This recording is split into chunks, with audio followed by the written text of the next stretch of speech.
And I'm just waiting for the clarification that this is recording. Mark, do you see a little button that says it's recording? I do, yes. Oh, great. Okay. Yay. All right, everyone. Welcome to Lifeboat Strategies and Keeping It Simple with me, Jen Wetham, and Marc Barrington. And we will introduce ourselves in just a few moments. But first, we have a warm-up. And some of you have already done this, and it prompted quite a lively pre-webinar discussion. But if you could please type your response in, what do you hope to know or be able to do after today's workshop? And one of the things that I'd love to do is, if we can't get to everything today, we can use it to generate future professional development opportunities. So please just take a second to just write in, what would make this morning worth your valuable time? And I'll give you a few minutes to do that. And that now, while you're doing that, I'd like to introduce ourselves. And Marc Barrington, I asked Marc if he would be willing to do this workshop series with me because he's an amazing instructional designer. He and I have worked together on a couple different projects. And Marc, do you want to say a few words about your role at Green River and who you are? Sure, yeah. I'm a tenured English faculty. I granted tenure this month. So I've been at Green River just about 3 years. Prior to that, I taught part-time at South Seattle College. I returned to teaching a number of years ago by first volunteering at the Washington State Correctional Facility in Monroe. And every chance I got to learn more about Canvas and instructional design, I took it. So most of my instructional design experience is just sort of in the trenches, if you will. At South Seattle College, I worked in the Teaching and Learning Center, helping other colleagues and doing so just so I could learn as I went. So I don't have formal instructional design training per se. And my background is creative writing and composition. Thank you, Marc. Thank you so much. And I did want to say really quickly, congratulations on getting tenure. That is amazing. And there were a couple of folks in the chat wishing you a congratulatory tenure. So I am really excited that all of you are here today. I am the program administrator for faculty development at the State Board. And I think rather than saying too much about myself right now, I think Marc and I will both be sharing a lot about what brought us here as we present this information to you. So I'm going to move us on, and knowing too that we don't have a lot of time together. So the purpose of today's workshop, we really wanted to create an interactive online experience, and I really wanted you to not feel like you're alone, because you're not. There's not just because Marc and I are here for you, but also because we have each other. And again, like, we have 88 people in this virtual room right now, and there's something really magical about just being together with a lot of different people who are all in the same situation as you. So I really wanted us to have that experience together, that you're not alone. Give you hope that you can do this and that it won't be as bad as you thought it would be. My mother is a 7th and 8th grade, she teaches 7th and 8th grade religion at a local Catholic school here in Seattle. And I've been helping her put her online classes online. And after the first session, she turned to me and she was like, "Jenny, this is actually kind of fun." And so I'm really hoping, and it, you know, again, like, I'm really hoping that you feel like I'm by your shoulder, letting you know that this could be pretty cool.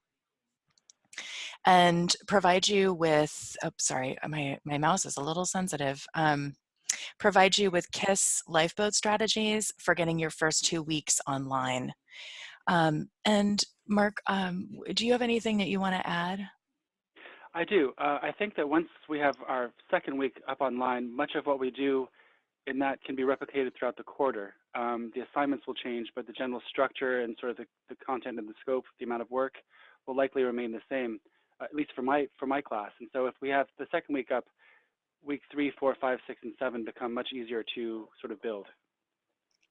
Thanks, Mark. Thank you so much. So we wanted to, as Mark and I were dialoguing with each other, two kind of core themes came up. And one is to build and foster relational trust. And again, I know that a lot of people, from reading through comments, a lot of people are used to building trust with their students in face-to-face environments. And obviously, nonverbal communication is 90% of trust building in a face-to-face environment. But there are ways to build and foster trust in an online environment. And so everything that we're showing you today is from, and again, we really carefully chose what we would suggest that you do and what we would not suggest that you do. But everything that we've suggested is really to build trust. And then also to aim for low stakes, high impact activities. And I'm hoping, oh, and I just wanted to show all of you, this is a quote from my colleague Joanne Monroe, and she typed this into the chat during a Zoom training earlier this week. While we build things to support our students, I think it's also really important to trust them. And Joanne just articulated this really beautifully. Students sometimes know more than we do, and it makes education feel more like a dialogue. It increases the trust. Mark, do you have anything that you want to add about trust? No, not yet. No. Okay. And then in terms of this notion of low stakes, high impact, I'm wondering what that term means to you, low stakes, high impact. If you could type your response into the chat, what do you think that means? If when thinking about designing for online learning experience, low stakes, high impact. And I'll just say that I heard this term in 2013, and I was attending a workshop. Mark was actually with me at the time. We were both faculty at the time, or actually, I think I was new to this position. Mark, you were faculty at the time, and the instructors were talking about acceleration in developmental education classes, and they talked about this notion of designing assignments that were low stakes. So maybe let's just say like not worth a ton of points, but they were high impact in the sense that they were very extremely meaningful to students.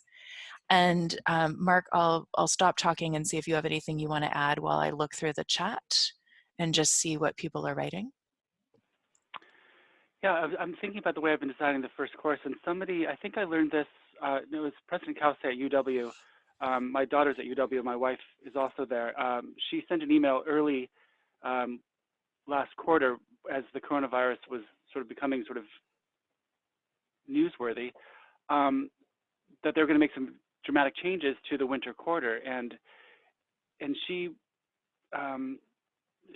she was envisioning what the spring quarter would look like, and she basically said that the first week of the spring quarter should be completely low stakes. It's just to be a place to establish classroom norms and for students and instructor to feel comfortable in the Canvas or online environment, and just to establish a community before you even begin to sort of look at or work with the academics or the discipline that you're sort of teaching within, just to make it completely about learning the ropes, developing sort of a sense of community as best you can, and then beginning sort of the work in week 2.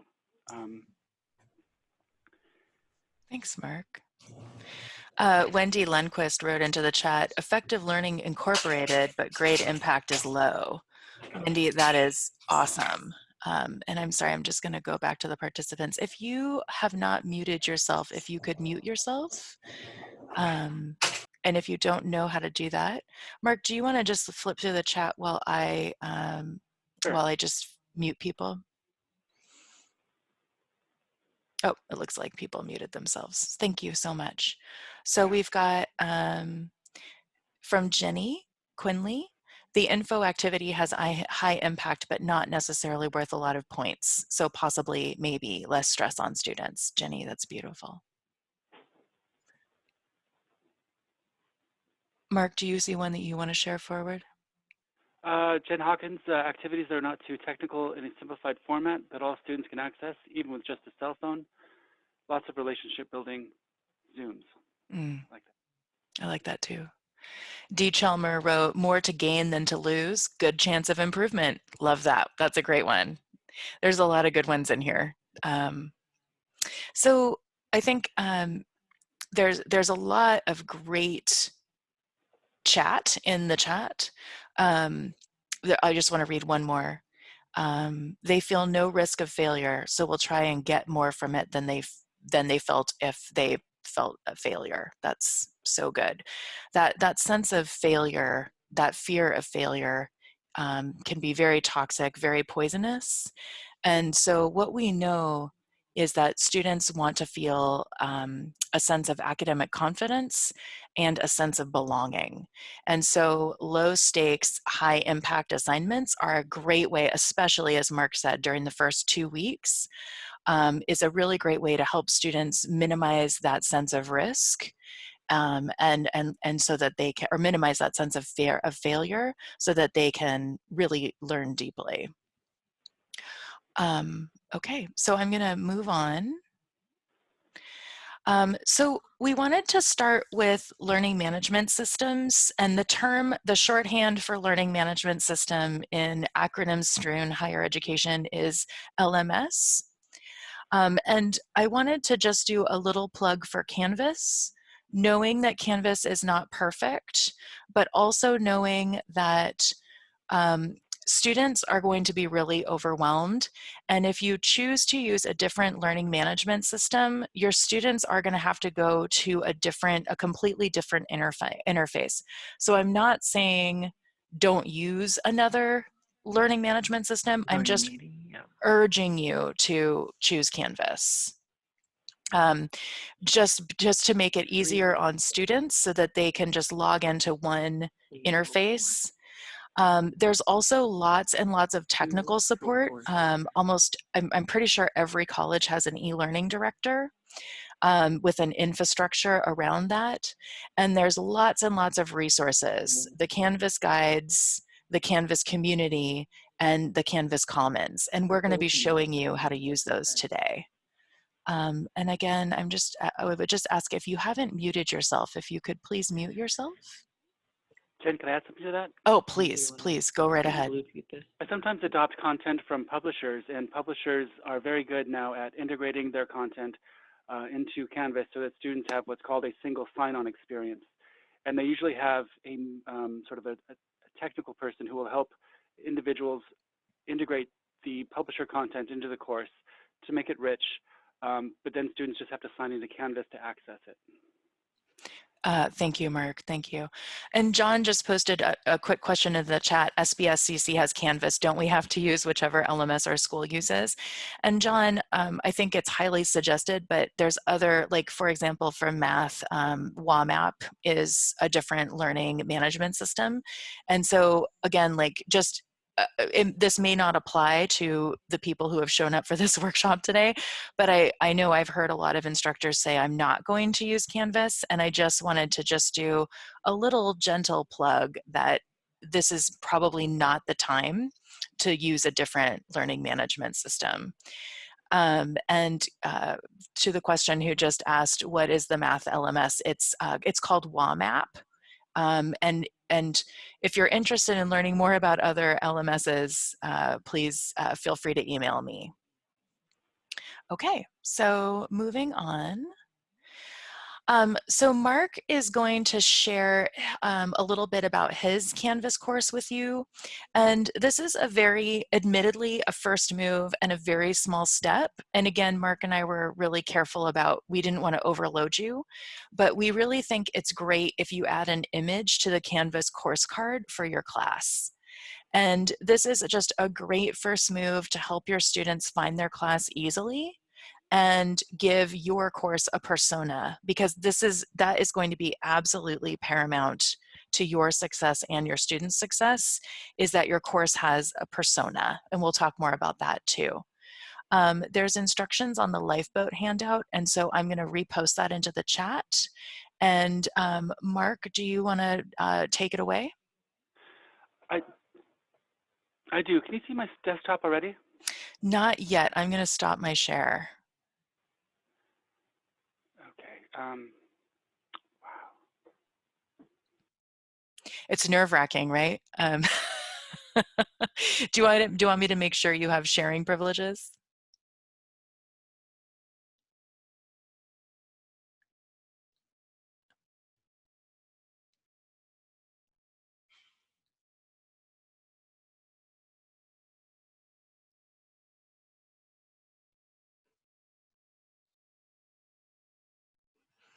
Mark, did we lose you? Oh, there we go. Mark, I think you were accidentally muted. I'm so sorry about that. So give me just one more second to make my screen visible. I'm having some technical difficulties, which I apologize for. Yeah, no worries. And everyone, this is just how it goes.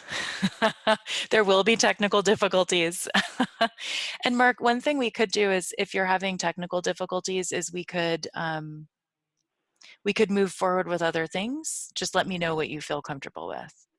I just have to basically I have to sort of change my security and privacy to grant access, which I didn't have to do yesterday for some reason. Oh, okay. So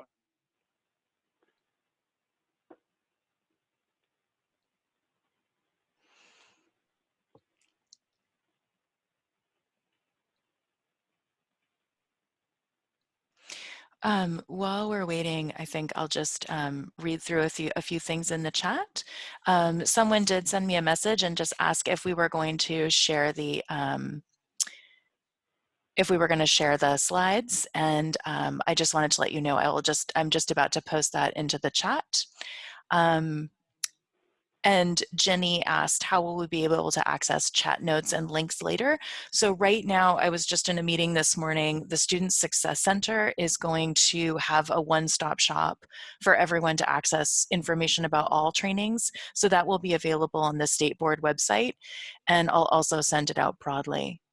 And Sarah, I see your question about, can we go back to my screen? And I think that might mess up what Mark is doing. And so I'm scared to further complicate it while he's trying to share his Canvas shell with you.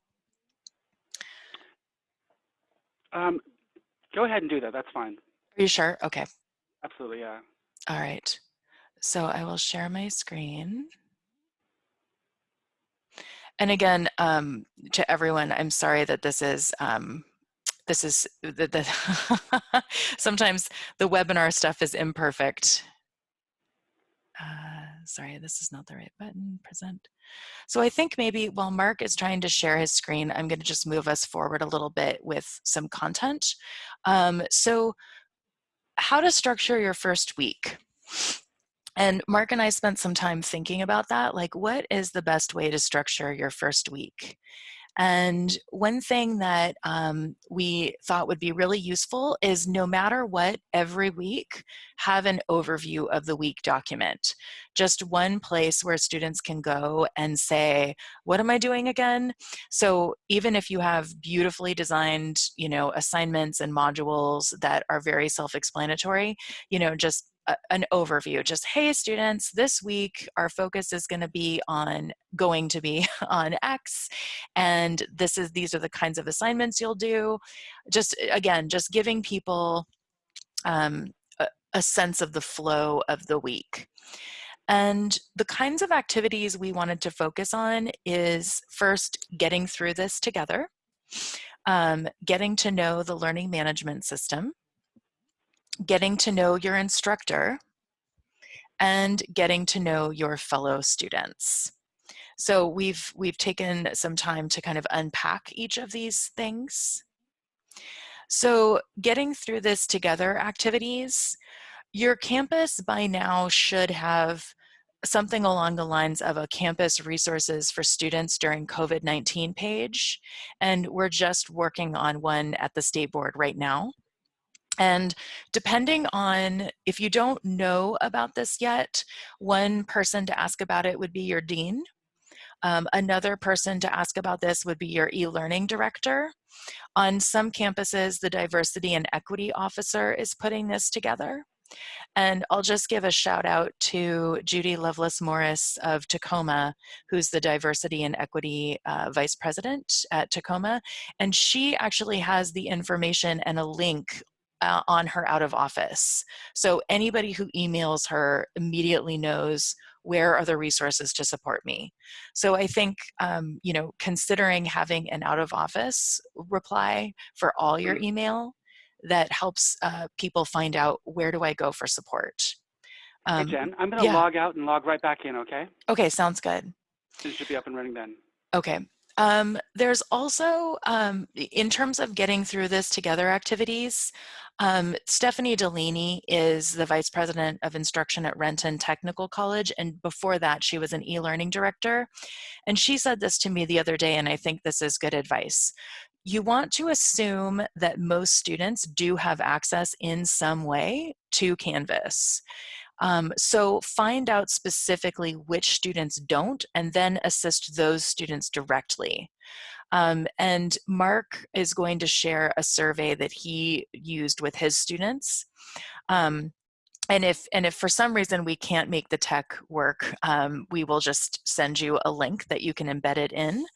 But Mark will, but again, just ask your students what they have, what they don't have, what they need, and then work with those students, because typically most of your students will be able to access Canvas. They will be able to find internet access.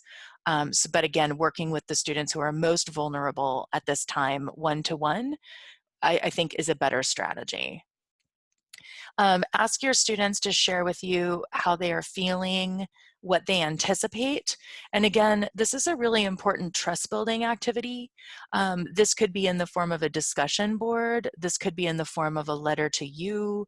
But again, giving your students an opportunity to just acknowledge, it's a way to acknowledge that this is not business as usual. And sometimes just the exercise itself is just really powerful. And I'm just gonna stop and look for Mark and see if he's back in. So please, I'm so sorry, excuse me for just one moment while I just look. There he is. So I'm going to make him a co-host. Mark, can you hear me? Okay, and while we're waiting for him, I'm just gonna look in the chat and just see what folks are saying.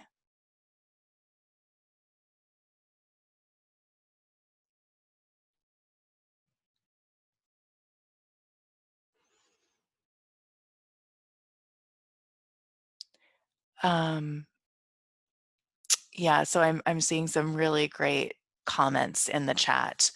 And Randy is asking, would you recommend this as an announcement or creating a page? Randy, this is a really great question. I would actually say that I think there isn't a right solution here. An announcement might be great. Hey, Jen, can you hear me now? Yep. Hi, Mark. Okay, hi. I'm How are ready we to share. doing? If you're And if you have just logged on, if you could just make sure that you have muted yourself, that would be great. And we're seeing Mark's screen. Yay! Let's give Mark some virtual applause. I don't know how to do virtual applause. That is totally fine. There is a little, there should be a little applause button, but I can't remember how to find it right now. So, but we'll just give Mark some virtual applause. I know how to do that. Mark, I'm going to let you take it away, and I'm just going to unmute people. Oh, I see A. Carlson gave us a thumbs up. Woohoo! So, Mark, we're ready when you are. And you might be muted.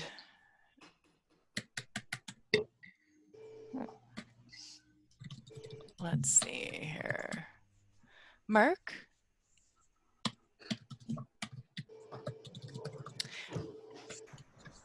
And how, I think that's Catherine Hoppy. Catherine just typed into the chat how to applause. And Mark, I don't hear you.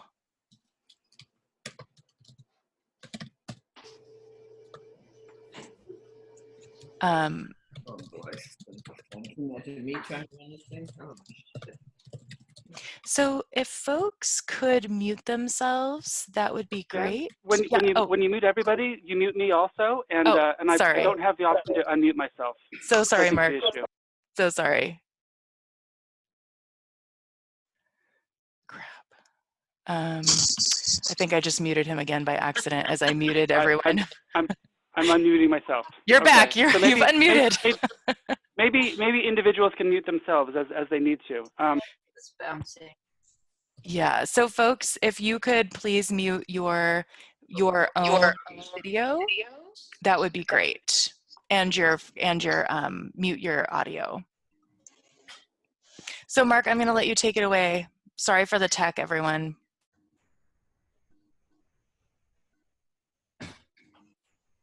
Okay, so what I'd like to do on my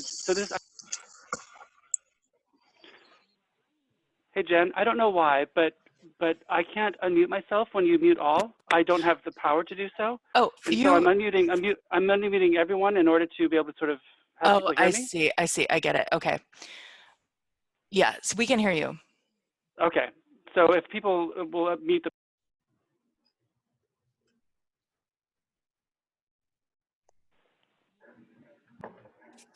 Okay, so from my dashboard, I like to sort of differentiate my course from other courses by adding a picture, an image, if you will. This is fairly easy to do, and so why I'd like to do this is because I think it makes it more recognizable to the students, and the image can reflect the discipline, the content, or the theme of the course. And most of the work I'm going to do today is within my English 126 prison literature themed course. So I'm going to click on this, and I go to settings, and from settings I go to course details, and you can see that I have an image. I have the ability to add an image or not, and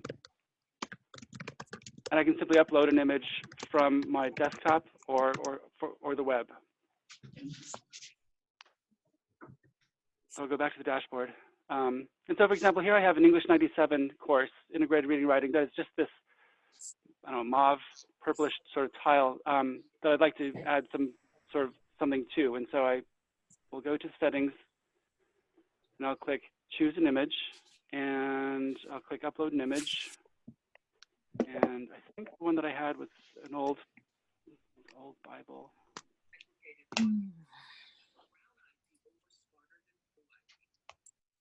Found this image online of a I guess it's an old Bible making a heart shape, and so I like that. It's a reading class. I'm going to sort of try to reinforce the idea of loving reading. If I go back to the dashboard, I should be able to sort of now see that heart. And so that's just one way I like to sort of personalize the course. I'm also a big believer in minimizing the number of links, or so the navigation links in Canvas. So on the left-hand side of the screen, students can see all of these unless we sort of make them invisible to students. So I tend to go to settings, and then to navigation, and I can sort of drag and drop the things that I want to make visible to students. And within Canvas itself, things are, we have access to various features.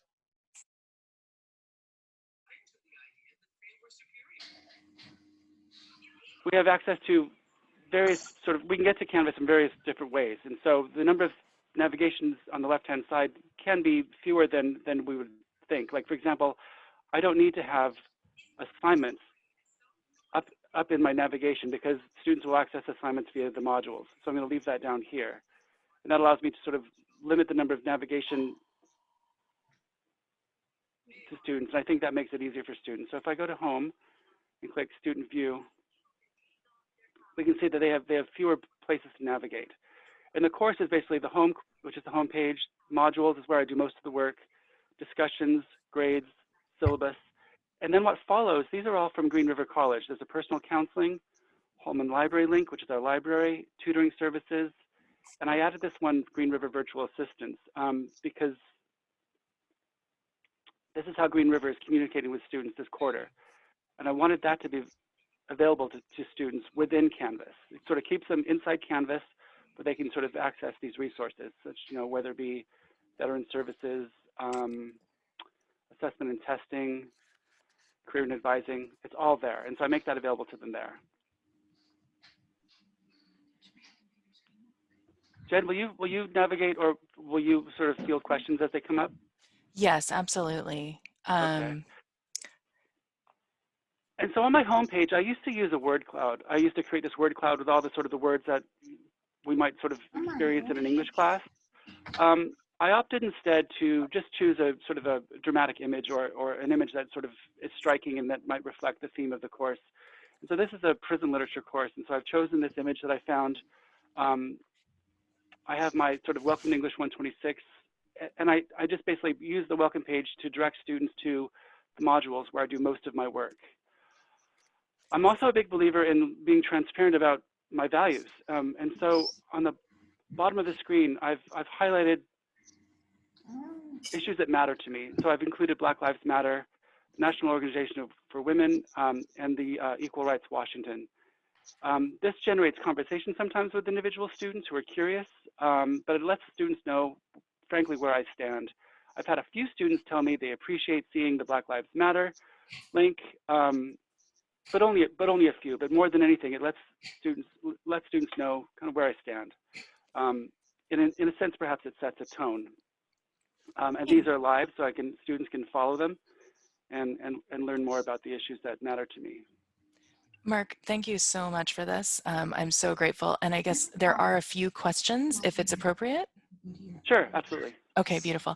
And I will just ask really quickly, it does look when I mute one person, everyone gets muted. And so I would just ask if we could just take one moment, and if everyone could just check and make sure they are muted, because I am hearing some background noise.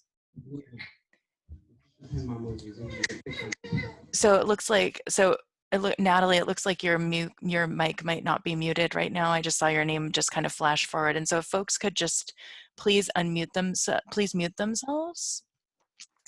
And so Mark, someone asks about, is there a nuts and bolts info to navigate? And I think you're going to get to that. Heather asked, how do you add something to the menu on the left? Absolutely. Yeah. So let me exit out of student view. I'm going to leave student view. Anytime you want to see what a student experience is, on the right-hand side, you have this student view. And that's helpful for me to sort of check to see that I've published all the content I want to publish and what the student experience will be. So if I go to settings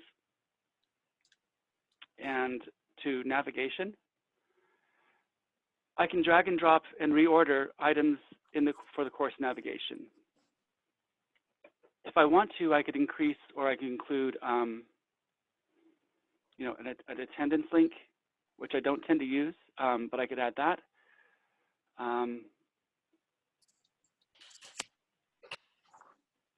I could, and I probably will include the conferences link, and I might put the conferences up there.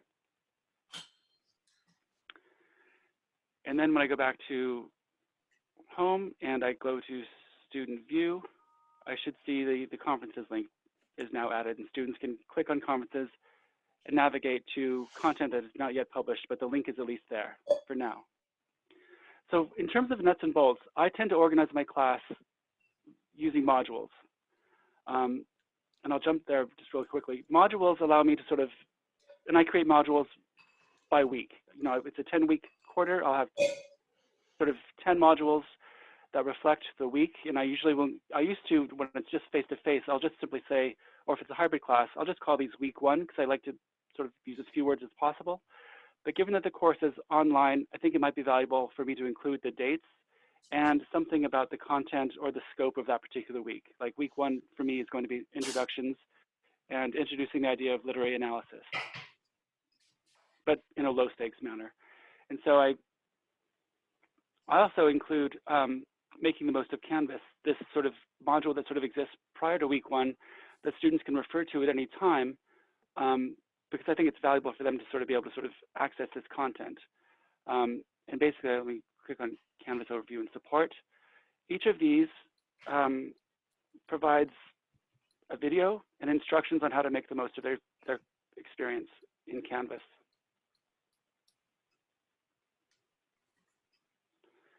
I navigate to the next page. For example, notification settings. This is a great way for students to use the features of Canvas to remind themselves to do work. So you can literally, and I'll show this from an instructor standpoint, but you can literally have Canvas text you or email you periodically about when a grade has been posted or when an assignment is due. And so students find these really, really helpful. I also encourage students to upload an image of themselves, and this is how, how students do that here. It helps in discussions if we can see each other's faces. And in a face-to-face or a hybrid class where I still use Canvas, I'll usually give students an extra two points or a small extra credit if they'll upload an image, a profile image, because it helps again with discussions. I'm going to leave this view and I'm going to show people how to access this content. And Mark, thank you. There's people typing into the chat about, can this be shared so we can import it into our classes? Absolutely. And just much of what we find in Canvas, we can access multiple ways. So on the left hand, in the green bar on the left-hand side, there's a link to Commons. And on the right hand, there's a gray sort of import from Commons button. So if I click on import from Commons, I have this wealth of resources that other people have created. There's entire courses on here. There are modules on here. There are assignments and exercises that you can sort of search for and integrate into your own Canvas course to make it sort of more rich. So I called that making the most of Canvas. So if I type in the search bar, making most of Canvas, it should come up. So it's the first one here, Marc Barrington. It's sort of a bookcase, and I can click on it, and you'll see that it's made up of 6 pages, and I can, on the right-hand side, I can download that into my Canvas course. If I click import download, I can import it into many of my courses. These are not all the courses I'm teaching, obviously, but any courses that are live that I plan to teach in the quarter, in the spring, I can just simply click this. I can click the ones that I want it to be added to.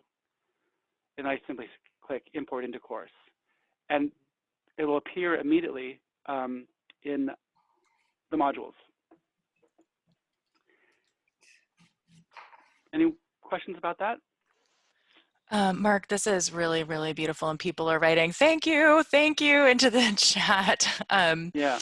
So I think maybe, I know there's other questions people are asking that I want to report, but I think maybe could I just see if there's any other questions on this particular portion? So making the most of Canvas, I think we've covered that. One person asked, a couple people have asked, how do you add things like the Black Lives Matter icons? Sure. Let me go in here and let me edit this. So I'm going to click. So this is so we have a series of pages, right? So if we go to pages, I have to select what page I'm going to make my home page. So I create a page in Canvas by clicking page and giving it a name and putting content in the window. And then I assign that to be the home page. In terms of the icons,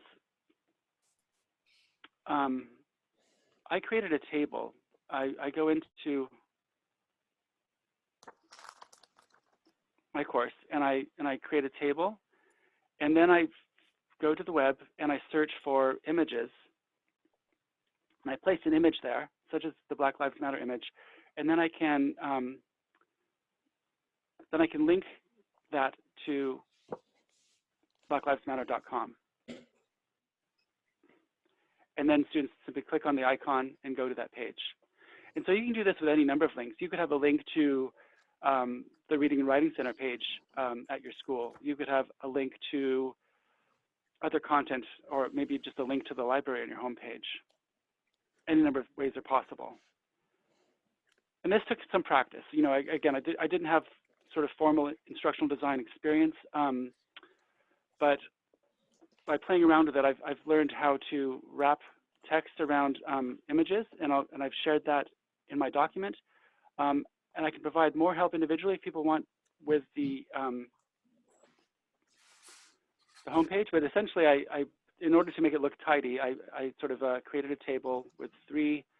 I found a link, or I found an image, and I basically pasted it there using this feature here, the embedded image. And then I made a link to that in order to have it appear or have it linked to the site.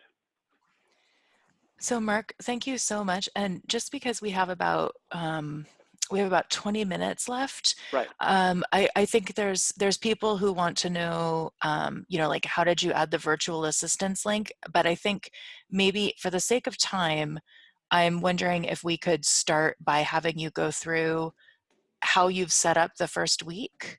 And especially, there is somebody who asked, what is a module? And I think this is a very valuable question. And so I'm just wondering if we could talk a little bit about, and someone just wrote a really great definition into the chat, but could you just talk a little, you know what to do, go. Yeah. How did someone define it? I'd love to hear what they said. This is from J. George. A module gives a heading. It's sort of a section of a class that helps you organize things. In each module, you can upload content such as assignments, assessments, videos, etc. Absolutely. So I organize my classes around modules. And so if I go to the modules navigation, I can click add a module, and I can give it a name. I've done this before. Let's say pre-work, you know, for example. And then it usually will appear in the very, very bottom of the page. And let's say I want to drag this to the top. You just sort of hold onto it with your left, with your mouse, and you can drag it all the way to the top.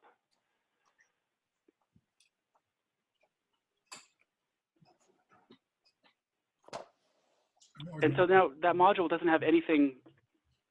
Then I need to publish the module by making it green, and by putting my hand over the publish, unpublish.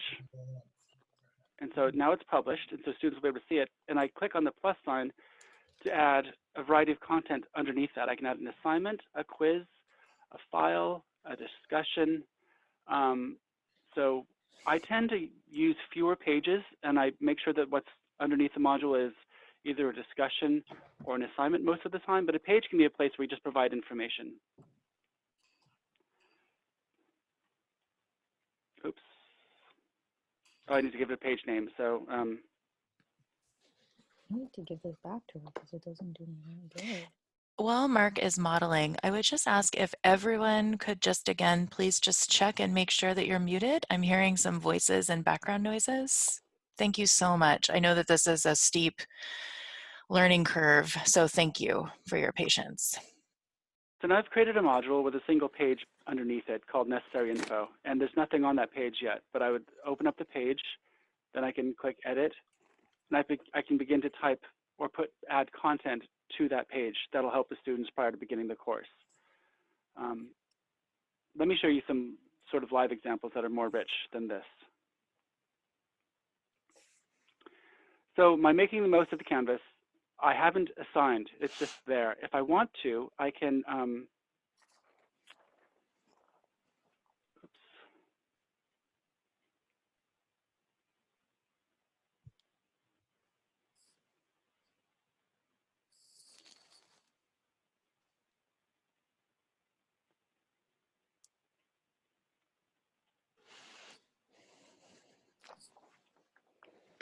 I'm sorry, let me move out of that, move to the next week. Sorry.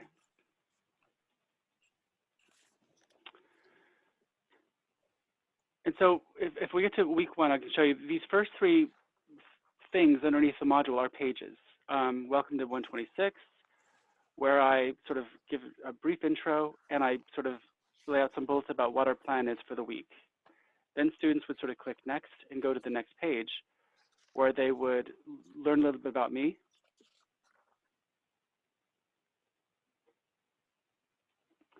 I haven't done anything with video in this course yet. I want to keep it as simple as possible and be respectful of the students who might not have high-speed internet. And so I've just created some images or put some images of myself to sort of make me a real person. My wife and I at the Lighthouse on Vashon, picture of us at the Ballard Farmers Market. And then I've just written a brief introduction to my students about me and my background as it relates to this course. And this course is an English 126 composition course where I get to choose the theme. And I chose prison literature, and I describe a little bit about why I chose prison literature. And then at the very last paragraph, I give some feedback or ways students can contact me. I'll also include this in my syllabus, but I want to sort of repeat some information because I know that students will need to have that repetition, I think.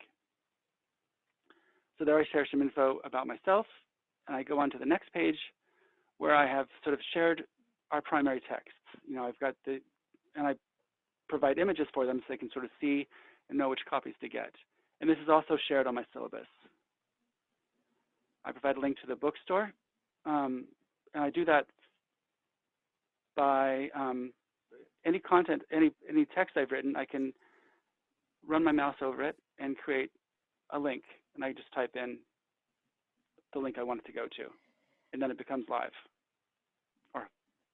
And I also add a link to Amazon, and another source is another link is to Vital Source, where students can find a sort of less expensive ebook version of the book.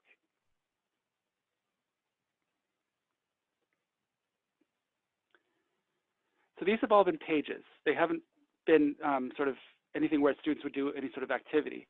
What Sorry, follows this then, thing's I create a what's called a text header. And so this assignment is sort of just a text header. It doesn't do anything other than organize the content. So week 1 is the module. These are 3 pages that students would access. Then there's the assignments header, and then what follows is a series of assignments. The first thing I want that students to do is upload a profile picture and introduce themselves. I can click on this, and I tend to organize using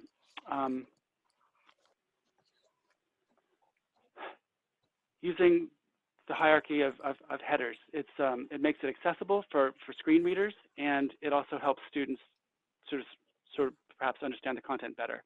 This is, I'm going to jump now to the sort of the transparency in learning and teaching. And so I create a purpose. So the purpose behind this is X. And I think of the purpose as sort of like the why, sort of why we're doing this.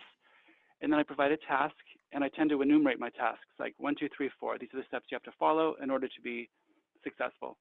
I link them to the update your profile, because that's how they can learn to upload a profile picture of themselves.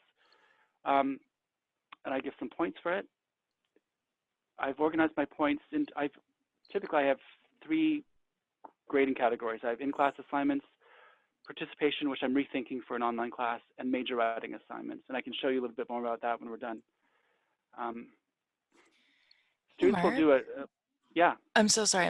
This is Jen, and I just wanted to say really quickly in the chat, people are asking if we can, like I think you're doing a great job showing us what's happening in Canvas. And I did want to just say really quickly, like, so we got a little away from what we were talking about, but right now what Mark is showing us is basically how to set up week 1 so that students are feeling supported.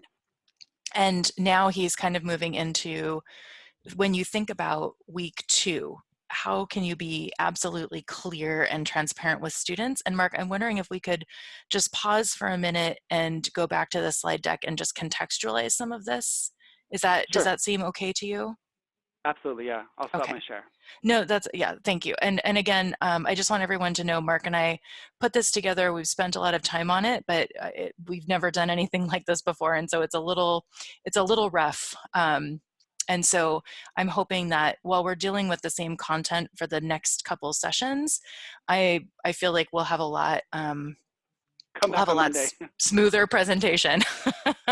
So what Mark is kind of showing you is basically how he is setting up how we're going to get through this together, how to get to know the learning management system. He also showed you some information that he has about how to get to know your instructor. And I think we could probably spend a little bit more time talking about how you set up how students get to know each other. So I think we've covered some of the getting through this together activities. And Mark showed you his getting to know the LMS activities, and he is his module for how to navigate Canvas is in the Canvas Commons. So, and just so one thing, it doesn't matter how you do it or what learning management system is in it or what learning management system you're using, but it's really important to pay attention to your instructor presence. And what Mark was modeling for you is how he communicates with his students, who he is as a subject matter expert, who he is as a teacher, and who he is as a person. And for those of you who are going to be doing mostly asynchronous, which means the students aren't all showing up at the same time, you're not doing like live video, Mark's course is set up, Mark, forgive me if I think I'm right, your course is set up to be asynchronous. So students pace themselves through the course. That's right, but I'll share another feature if there's time where I provide a survey of students to learn if any of them will still be able to meet during what was originally the classroom time in order for us to do some synchronous work also. We can definitely make time for that. And then also just a communication, like there's different methods. Like one is to just make sure that your instructor Canvas is filled out, your profile and your Canvas. In your announcements to students each week. And again, like what I have been suggesting to folks is having a weekly welcome to the week, whether that's a page in a module, whether that's an announcement, but just something that you communicate to your students who you are. And Mark has modeled that. Mark, we also talked a little bit about getting to know your fellow students activities and making sure that during that first week, there's time for your students to get to know each other as well. Your students are probably going to be hungry for connection, and there's lots of different things you can do with them. But again, just trying to build in time for students to get to know each other. And I know we're moving through this a little bit faster than I anticipated, but now I think Mark is going to show you a little bit about how to structure your second week, which is, again, creating that overview of the week document, which I think he'll show you. And as Mark said, after the first week, doing the same kinds of activities, but with a learning focus. And Karen, I know you talked about this at the beginning. I really want to stress that less is more. Be really comfortable with enough and thinking carefully about how many assignments, what kind of assignments, and how much time in between. And so Mark, I'm going to turn it back over to you, and I'll stop sharing. And if you could just show folks a little bit about how and again, Mark is using Canvas to do this, but these principles apply to any course. I'm going to go into student view just for a second.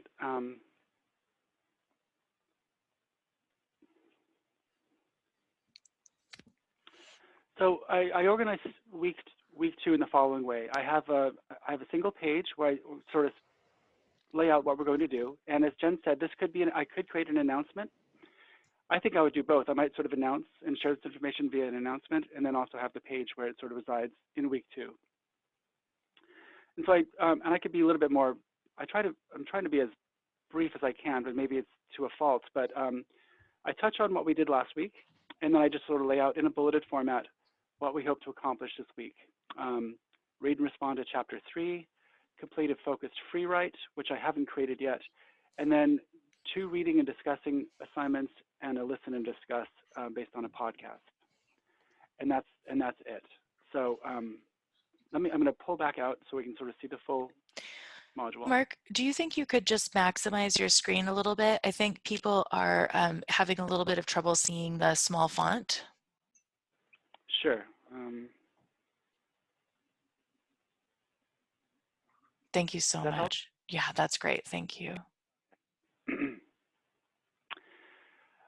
And so I have different types of assignments here. This read and respond is one where I chose to, and this is sort of like sort of graduate. I think this is being graduate level, but it's fairly simple. I embedded a Google Doc into my assignment page to make it more dynamic, and I provide instructions on my handout. And I did this. It literally took me like 5 minutes, which surprised me. Usually this stuff, which I haven't done in a while, takes me longer. So this assignment asks that I provide an overview, which is sort of like the what of the assignment. I provide a purpose, which I think of as the why. And then again, I lay out a task in sort of this enumerated format, so it's very clear the steps students have to take.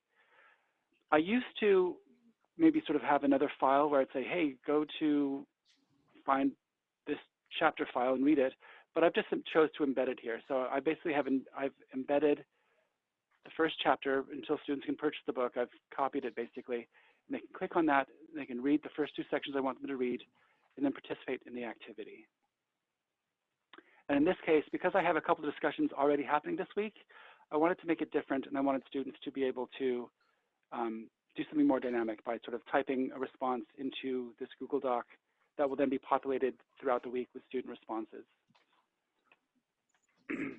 I'm playing around with the idea of making everything due on Sunday, sort of which I think of, it's the beginning of the week, but at the end of the week in a sense, rather than having several assignments due throughout the week, because I think it might be more simple for students just to have one due date per week. But I also recognize then that maybe students will cram and try to do all the work on a Sunday, which would make it less effective if we're trying to do a discussion where they have to respond to each other. So I'm still sort of figuring that out for myself. For example, I have the next activity is a discussion. I want students to read this poem, and then I want them to reply, and then reply to a peer. And so I can come in here and I can sort of type a response, and then they need to revisit the discussion and respond to a peer who has commented. And so I'm trying to play around with, do I make this due sort of midweek? And I think I provide instructions to that effect. Respond to one peer whose post you either relate to or not. No, I'm sorry. I don't have it here. What I want to do essentially is I want to maybe sort of suggest that students need to respond to this midweek and then return to it. I think I do that with the introductions in week 1. So this is good for me. It's sort of continuity. It'd be helpful for me to have continuity in my discussion posts where I have the same instructions. So I say this is due on Sunday. Make your initial post by Wednesday in order to allow for others to reply to you. So I need to sort of replicate this in my future discussions to have that continuity, because I think the continuity of design or assignment design for students is very, very helpful. And I'm not modeling that, as my previous or my second discussion has a different format. I'm going to leave student view and talk about how we can assign points.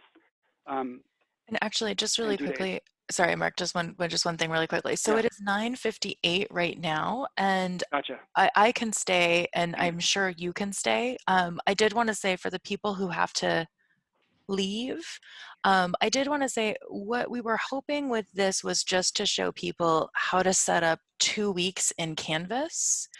And so I am seeing a lot of really great specific follow-up questions about, like how do you structure student work? And so I wrote this in the chat, but I will be creating kind of an FAQ from what's happening on here. So I can either, if it's something that can be addressed by me sending you a link, I will.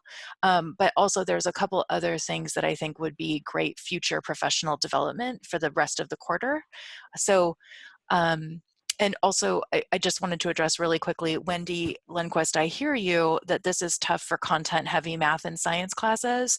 And so Bryce Battisti and I are going to be doing a special session for lab sciences and for STEM to talk about adaptations for this, for those disciplines. So stay tuned for that. And Mark, I am going to I'm going to return to you. And if you would like me to email you directly, Mimi, I see your thing about how will we get the info. I am going to put things on the Student Success Center website, but if folks will just quickly type their email into the chat, then I have it and I can send it directly to you. So if folks don't mind doing that, trusting me with your email addresses. Mark, take it away. It's you.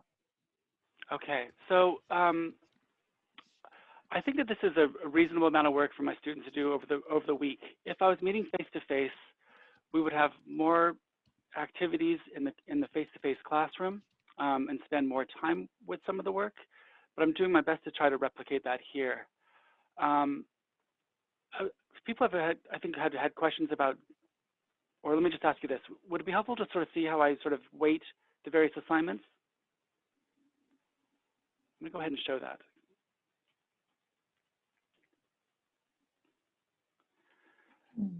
So in a typical face-to-face and classroom, which is usually hybrid for me, I have what I call in-class assignments and homework, or sometimes it's in-class assignments and online because I will have online activities.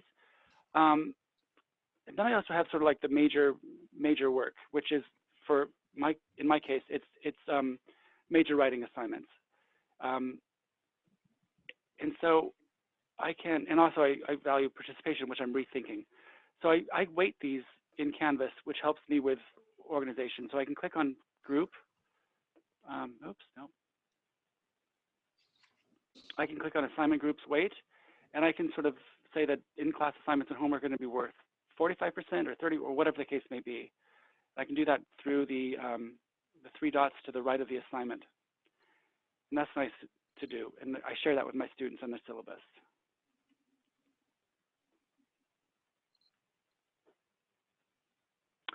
And let me share a little bit more about discussion boards, because the discussion boards are, I think, really, really effective. Thank you so much, So Mark. Yay, discussion boards. So this is a discussion board where we're going to be looking at Lou Chabot's poem, Your Lifelong Prisoner. I provide an overview. I sort of provide a purpose for the assignment or for the discussion, and I lay out or enumerate my instructions. Essentially, when I create an assignment, I can do it or a discussion, I can do it a number of ways. I always click Allow Threaded Replies because I think that the way it organizes on the page is most effective. I like to check the box Users Must Post before seeing replies, because if I'm asking sort of like a problem-based question that I want students to sort of like struggle with or to think about, I don't want them to simply copy other people's ideas. And so I always check the box Users Must Post before seeing replies.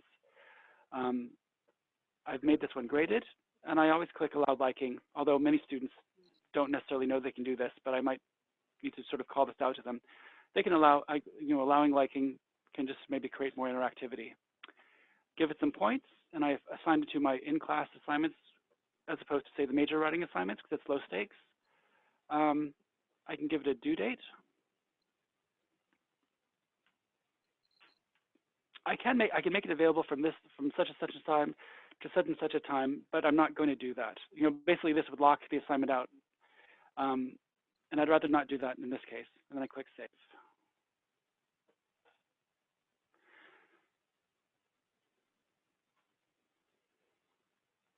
And in terms of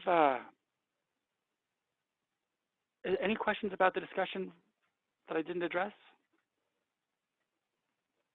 So Mark, Yeah. I'm just looking, there's a lot of different questions in here. And so I'm just, I'm just responding to people privately in the chat for specific things. So I think maybe,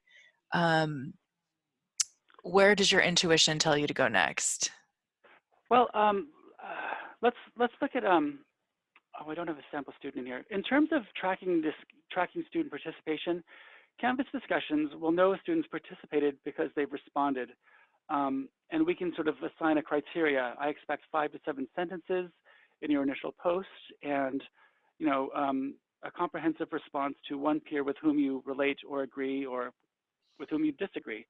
And that's how I sort of grade my discussions. In terms of overall student participation, if I go to people, in a class that's populated, I would see all the students listed. Here we just sort of see the instructor, and you'll see the total activity spent in a course. And then it'll also provide page views, and there's other student analytics that pop up that someone mentioned in the chat. That's really useful for us to sort of get a sense of how students are doing. And if I see that students are having sort of like low page views, especially in my online class, I can reach out to them and say, how can I help? What's happening? Because I notice that you're not visiting all the pages you might need to, and usually that'll correlate with missed assignments or unfinished work. And I'm seeing some really beautiful contributions in the chat around, like, so Andy Zamora, Andy, thank you. She said, Canvas discussions track student participation. When you go to SpeedGrader, you can see each student's posts and responses. And also, I just wanted to say really quickly, for the folks who are in BETA, Adult Basic Education, and ESL, I will reach out to our BETA folks and ask them what they're suggesting in terms of how you meet the federal reporting guidelines. So I'm paying attention to that. And Wendy, and Chitra, my STEM folks, I'm also paying attention to what you're writing, and Bryce Battisti and I will be working on something that's specific for STEM folks. So just if you don't quite get what you need today, if you have a specific need area, just know I'm paying attention in the chat, and I will follow up with that.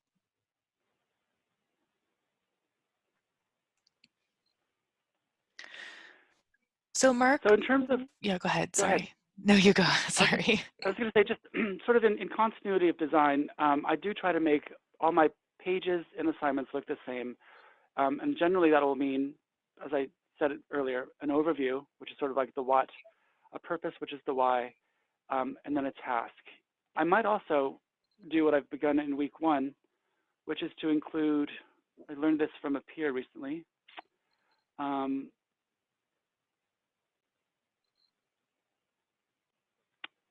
strategies for success, how they can be successful with the activity, and a timeline. And usually I provide a model example.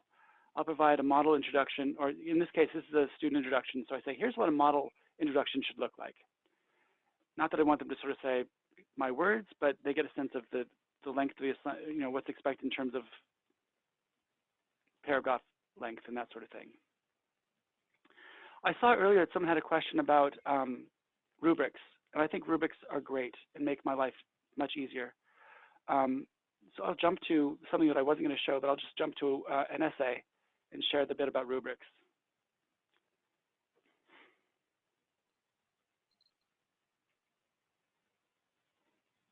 Do I have an essay?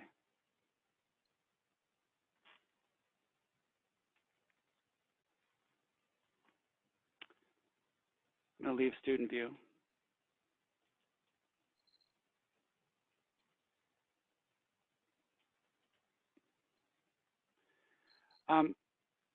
So when I create an essay assignment, I do much the same thing, a purpose, a task, and then I can create a rubric. And it helps me to share the criteria by which students are going to be graded. And so they always know this, and I walk through each criterion and I explain my reasoning behind having this criteria or criterion, and then I provide a scale. And I try to be as comprehensive as I can here. In addition to providing points on the criteria, I will usually provide a small or a specific amount of feedback where I identify maybe one area in my case, a paper, that 1 or 2 areas that I find to be less readable because of some syntax issues, or identify some organization issues, but the rubric really helps me give a snapshot to the students about how they're doing. In order to create a rubric, you can, let me open up a new one. Let me create a new assignment. If I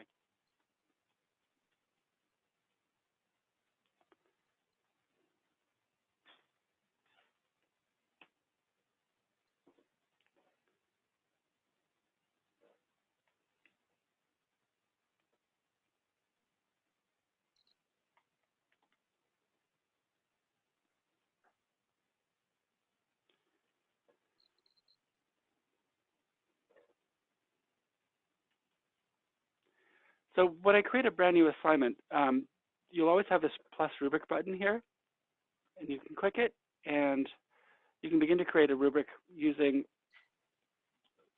this format. And so I can give this first one a name.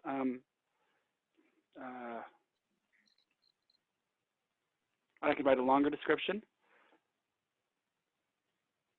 and then I can create the range that I want, depending on my scale.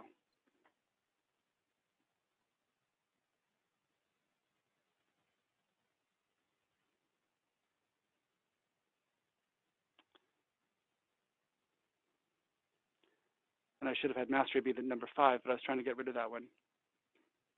What do I do?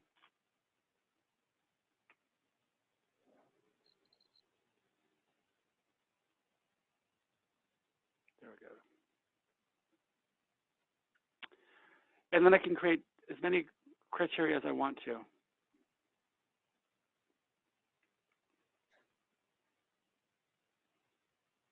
And if there's any writing folks in the room, I might be able to share rubrics in Canvas Commons, or you might be able to find other rubrics in Canvas Commons.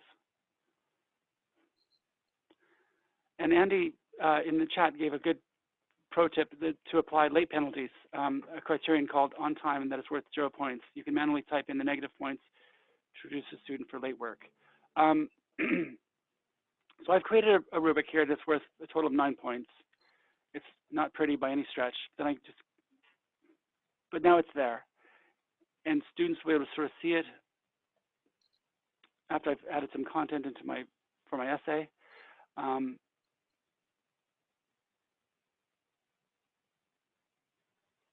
Any questions about that? It looks like Andy also said, be sure to use this rubric for assignment grading, so it will automatically put the score in the gradebook and save you a step. Gotcha, yes. And Catherine asks, I'm curious about how to assess student work ESL. How can we make sure they're doing their own work? Catherine, that's a good question, and it's difficult for me to answer, even in a face-to-face class, unless I'm having students write in my face-to-face class. I know that many students will have turned in work that others have helped them with beyond the amount of help that I expect them to offer. I think 1 or 2 ways about addressing this might be to look at sort of the range of work over the time, like consider a low stakes assignment such as like a student introduction, a few paragraphs where a student introduces themselves. I can use that and compare that to the longer piece of work that they're writing and sort of see if there's similar syntax issues and that sort of thing. That's one thing that I do. I also sort of spend a lot of time talking about how to integrate sources. And so when I read something, I think this hasn't been written by you, this has been written by someone else. I just point out that in English, it's okay to acknowledge that you're sharing someone else's information, and this is how we do it. We use in-text citation, we introduce the author, we put it in quotes, and we give them credit, and there's nothing wrong with that.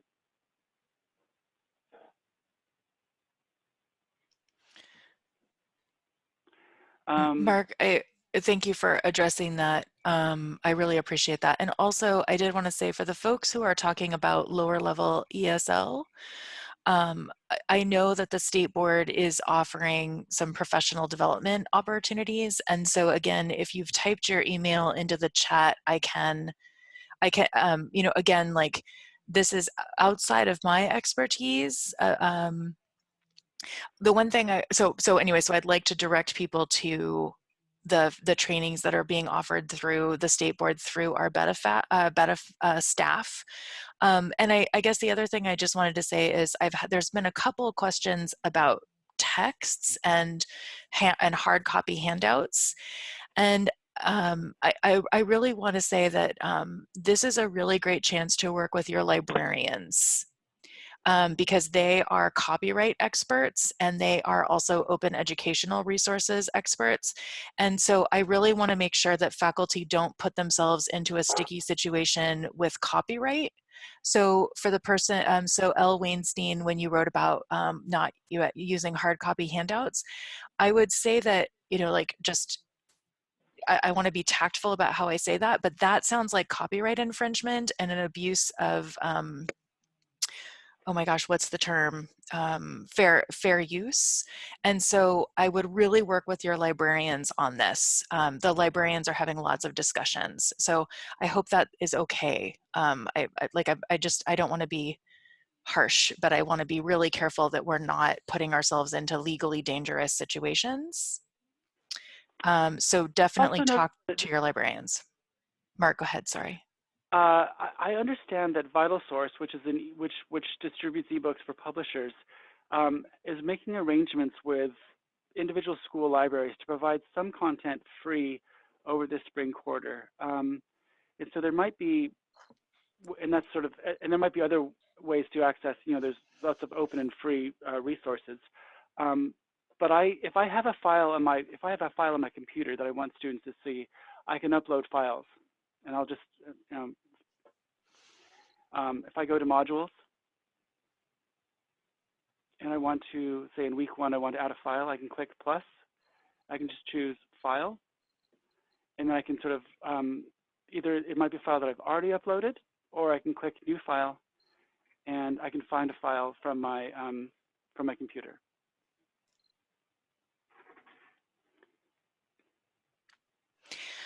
Mark, thank you. And I just wanted to add, it looks like people, I misread and I apologize for my carelessness. People were talking about teacher created handouts. So I will send this specific question to our beta folks. And also there's a question about saving the chat, and Aaron, I'm sorry, pointed out that there's 3 dots at the chat, and at the bottom of the chat, and if you press those 3 dots, there's an option to save chat. And I didn't know that, so thank you. And I also wanted to say thanks to all the folks who are helping out with the chat. I woke up this morning at like 5 a.m. and I was like, oh my God, I forgot to appoint someone to monitor the chat. So I will rectify that. But Andy Zamora, especially, thank you for your beautiful responses and answers. I'm very grateful. And someone else, oh yeah, Mark just answered it. So, so yes, the content will be the same, but again, I think these are actually more design principles than they are specific technical functions. So I imagine that every session will be wildly different just because of the nature of this, if that makes sense. So I'm wondering how folks would feel if we wrapped up knowing that Mark and I will be back on, and Chitra just asked, when is the next session? And just looking, I think we're scheduled for Monday at 11? Monday at 11. That's great. So Mark and I will be back live on Monday at 11 and also on Wednesday at 2 p.m. And also, if you're interested in Canvas stuff, Alyssa Sells is also doing open hours for Canvas, and that will all be live on the State Board website today. So there's lots more trainings, lots more fun things coming out from State Board as well. So I did want to say, Mark, thank you so much for doing this. I'm so grateful to you for your help and your expertise and your beautiful teaching.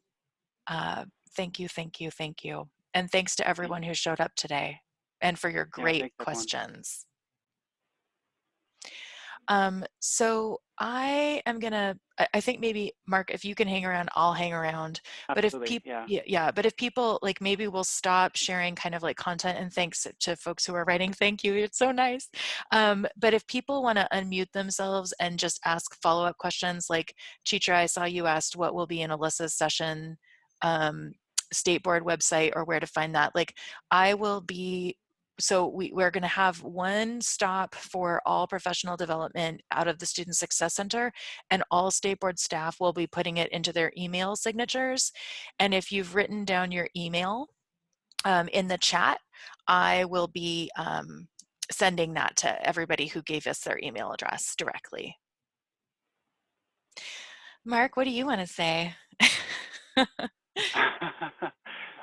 There was somebody who had sort of typed something about a social justice class, and I wanted to share a file with them, but I'll search through the chat and find them, and I'll forward that file to them. That would be great. Or Mark, maybe we could Yeah, send it out as part of our thing. absolutely. That would No, I be great. appreciate everyone, and I apologize for those earlier technical difficulties. I don't know why, working from the Big Mac, it suddenly said you need to change your permissions, and that was should have predicted that. But thanks everyone for your patience. Yeah. Hey, And for actually, the comment. Wendy's still on. Sorry, Mark. I'm so I'm like, Right, yeah. so Wendy is still on, and Wendy asked if you could share your student survey on Commons. Oh yeah, yeah. I think this is a thing of beauty. Where is it? It's a teacher present. It's a thing of beauty and a joy forever. So I did a teacher technology and availability survey using Canvas quiz, but then the one in Google Forms is just so much more elegant. So it's this is the page. I just say overview, purpose, and task, and then I've got several brief questions. I'm basically trying to sort of see what people have to work with. Do you have access to a computer? Yes. Do you plan on utilizing labs? Maybe, yes. Or I could say maybe. Are you available during the, yes I am. And what days will you be available? I click submit. And then I can go back to Canvas, go back to Google, and I can sort of see everyone's feedback. And it's really, really, yeah, it's very, very simple to do this. Does that help, Wendy? And Erin asked, how do we get something from Commons to a course? And Erin, I did include a link in the slide deck, and I will cut and paste that into the chat in just a second. Chitra, we will email you the slide deck and the handout, and a couple other useful things that that I think we now know are good. And Chitra, you asked if you could see the overall format of the course. Perhaps you mentioned this, but could you share it? And if so, how do I get access to it? And I think Mark, Chitra had asked if you were willing to share your entire course to the Canvas Commons. Sure, yeah. It's really incomplete and kind of rough around the edges, but I'd be willing to do that, yes. Hey, Chitra, when you say just the overall format, what do you mean?